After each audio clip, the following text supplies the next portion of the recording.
Shalom bien-aimé, prions dans le nom de Jésus. Père, merci. Merci pour cette opportunité que tu nous accordes de pouvoir t'entendre encore. Parle-nous, Père. Touche nos cœurs, transforme nos cœurs. Merci pour tout ce que tu as fait pour nous jusque-là. Merci pour la puissance transformative de ta parole que nous avons expérimentée jusque-là. Nous te faisons confiance encore aujourd'hui afin que tu nous touches et que, Père, cette semence ne soit pas une semence vaine, que ça ne soit pas une semence qui ne germine point.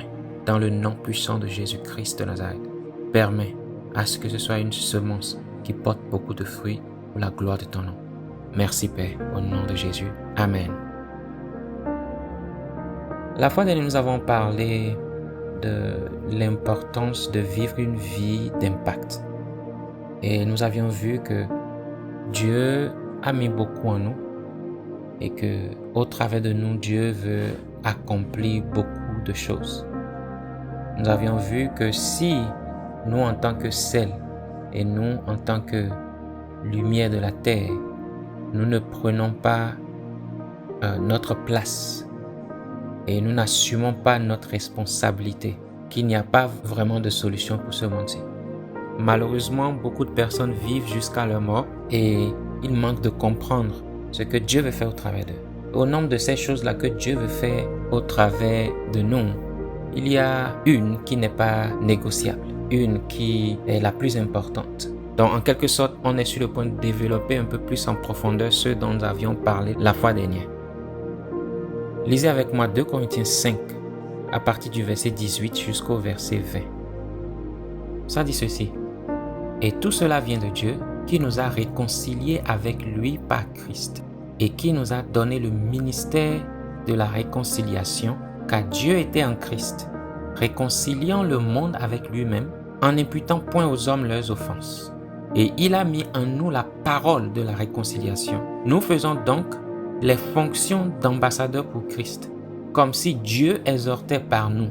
Nous vous en supplions au nom de Christ, soyez réconciliés avec Dieu. Amen. La Bible nous dit que Dieu nous a réconciliés avec lui par Christ. La Bible dit qu'il nous a donné le ministère de la réconciliation. Lisons un peu plus. Car Dieu était en Christ réconciliant le monde avec lui-même, en n'imputant point aux hommes leurs offenses. Et il a mis en nous la parole de la réconciliation. La Bible dit, nous faisons donc les fonctions d'ambassadeurs pour Christ. Ok. La question maintenant, qu'est-ce que c'est qu'un ambassadeur? C'est quoi la fonction principale d'un ambassadeur? La fonction principale d'un ambassadeur, c'est de pouvoir représenter quelqu'un, une nation. Et ici, la Bible nous dit que nous faisons les fonctions d'ambassadeurs pour Christ. Donc, en d'autres termes, nous avions reçu le mandat de pouvoir représenter Christ. Et la Bible va un peu plus loin. La Bible nous dit que nous avons reçu la parole de la réconciliation. Donc, le mandat que nous avons reçu de pouvoir être ambassadeur de Christ, c'est un mandat qui est basé sur un message qui nous a été donné. Parce qu'un ambassadeur, quand il parle de la part du pays ou de la personne qui l'a envoyé. Si nous devons parler maintenant de la part du Seigneur, quel est le message que nous avions reçu? La Bible dit que nous avions reçu la parole de la réconciliation.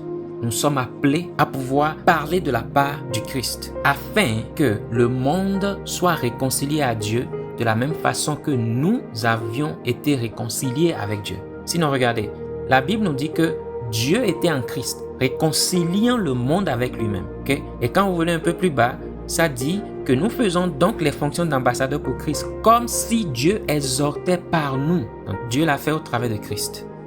Maintenant, nous jouons le rôle d'ambassadeur pour Christ maintenant, qui nous envoie. Au lieu que Christ soit sur la terre et que Dieu le fasse au travers de lui, maintenant, nous avions reçu la responsabilité de représenter Christ. Et Dieu maintenant exhorte les autres par nous. Ce message maintenant que nous avons reçu, nous partageons ce message maintenant. Nous avions reçu ce mandat. Le mandat de pouvoir communiquer la parole de la réconciliation. Je sais que beaucoup pensent que quand on parle de ces choses, c'est juste pour les pasteurs, c'est juste pour les missionnaires, c'est juste pour les évangélistes, c'est juste pour ceux qui sont dans le ministère. La vérité, c'est que ce n'est pas le cas. Dites-moi, quand Jésus a donné les consignes avant de partir, souvenez-vous qu'il a parlé à des disciples, pas à des gens qui ont pris part à un processus d'ordination et qui ont été consacrés au ministère. Non, C'était des disciples. Il a parlé à ses disciples. Et il dit maintenant, vous allez faire encore des disciples. Donc, en tant que disciple, allez-y, faire d'autres disciples. Et quand vous faites des disciples maintenant, enseignez-leur à pouvoir obéir à tout ce que moi je vous ai donné comme commandement. Et au nombre des commandements qu'il leur a donné, c'est de pouvoir aller et faire des disciples. Vous comprenez? Donc c'est tout un cycle, ou je dirais un cercle fermé.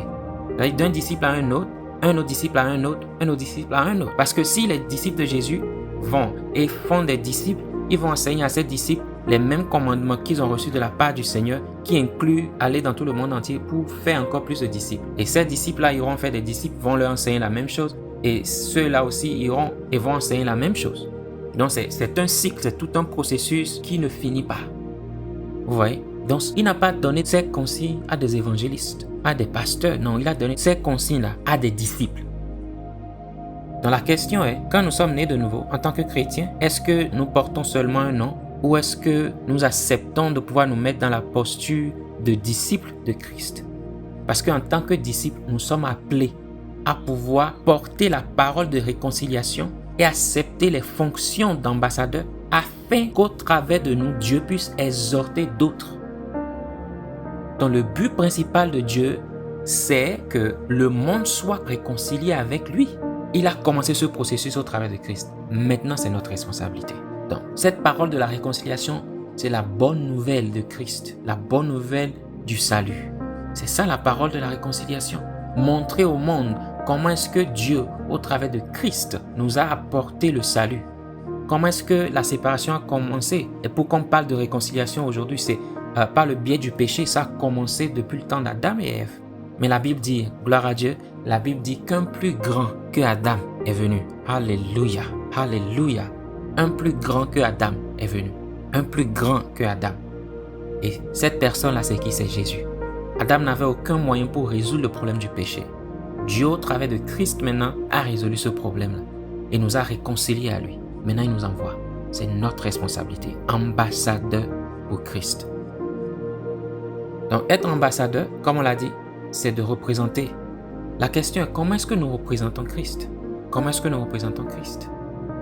Est-ce que partout où nous allons, nous communiquons ce message de réconciliation? Est-ce qu'au travers de nos actions, on peut voir la manifestation, la communication de ce message de réconciliation?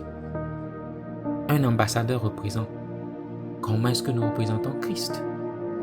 En tant que ceux qui ont reçu le mandat, le ministère de la réconciliation. Est-ce que ce sont nos actions qui poussent d'autres personnes à aller loin de Dieu? Ou est-ce que nos actions rapprochent d'autres personnes de Dieu? Est-ce que les paroles que nous communiquons sont des paroles destructives ou des paroles qui montrent l'importance du sacrifice de Christ, qui manifestent l'amour de Dieu, qui montrent aux uns aux autres combien Dieu les aime, qui montrent le prix qui a été payé pour leur vie? Comment est-ce que nous vivons? C'est ça la question. Comment est-ce que nous représentons Christ? C'est ça la vraie question. Comprenons ceci. Si cet aspect a été aussi important pour Dieu, et à cause de ça, il n'a pas hésité à sacrifier son Fils pour nous, ça devrait être aussi important pour nous. Et si nous, en tant que chrétiens, nous disons que nous aimons Dieu, nous voulons faire la volonté de Dieu, nous devons faire ce qui lui est important. On ne peut pas vivre et choisir faire ce que nous pensons nous est important, sans prendre en compte ce qui est important à celui que nous disons que nous aimons, que nous servons, celui à qui nous disons que nous appartenons, celui dont nous sommes les disciples. Voici ce qu'il attend de nous. Communiquer ce message. Ça voudrait dire, à la maison, je dois communiquer ce message de réconciliation. Je dois vivre d'une façon qui honore Dieu, qui communique ce message de réconciliation. Quand je sors, je dois communiquer le message de réconciliation. Que l'opportunité soit propice ou pas, je ne rate aucune opportunité. Parce que ceci est important pour Dieu. Lisez avec moi 2 Corinthiens 2, 14 à 16. 2 Corinthiens chapitre 2, le verset 14 au verset 16. Grâce soit rendue à Dieu, qui nous fait toujours triompher en Christ et qui répand par nous en tout lieu l'odeur de sa connaissance. Nous sommes en effet, pour Dieu, la bonne odeur de Christ, parmi ceux qui sont sauvés et parmi ceux qui périssent. Donc maintenant, au travers de nous, l'odeur de Christ est perçue. Christ, en tant que l'offrande, l'agneau qui a été immolé, le sacrifice qui a été donné à Dieu, il est maintenant perçu au travers de nous. Partout où nous allons, c'est ce à quoi nous sommes appelés. L'odeur de sa connaissance. L'odeur de sa connaissance. Ça voudrait dire qu'on ne peut pas être quelque part et on ne peut ne pas connaître Christ. Si nous sommes là, Christ doit être vu. Christ doit être vu. L'odeur de sa connaissance. Et là où le danger est, c'est que la Bible nous dit, aux uns, c'est une odeur de mort, donnant la mort, aux autres, une odeur de vie, donnant la vie. Pourquoi? Ok. Il y a beaucoup dans ce verset-ci, j'essaie de me limiter à ceux dont on parle. Mais vous savez, derrière ce verset-ci, il y a une image. Ok. Dans l'ancien temps, au temps biblique, quand les gens allaient en guerre et qu'une partie gagnait, cette partie revenait avec son armée, son général. Je crois même en Rome ça se faisait, ou quelquefois l'empereur même était de la partie. Donc, ce général-là marchait devant l'armée avec ses soldats, les captifs de guerre, il les avait, et tout le long de la rue, vous allez voir qu'il y avait des gens qui gardaient de l'encens parfumé. Et cette odeur s'élevait. Okay. Tout ça, c'était pour célébrer la victoire. Mais vous savez, pour l'armée qui a gagné, qui a conquis, c'était une odeur de victoire. Pour l'armée qui a été conquis, vous voyez, c'est-à-dire ceux qu'on a ramenés, les captifs de guerre, c'est une odeur de mort. Ouais. Donc il est en train d'utiliser une analogie ici avec ce qui se passait dans le temps, parce que c'est un langage que ceux du passé pouvaient comprendre, car c'est quelque chose qui se faisait en leur temps. Vous voyez?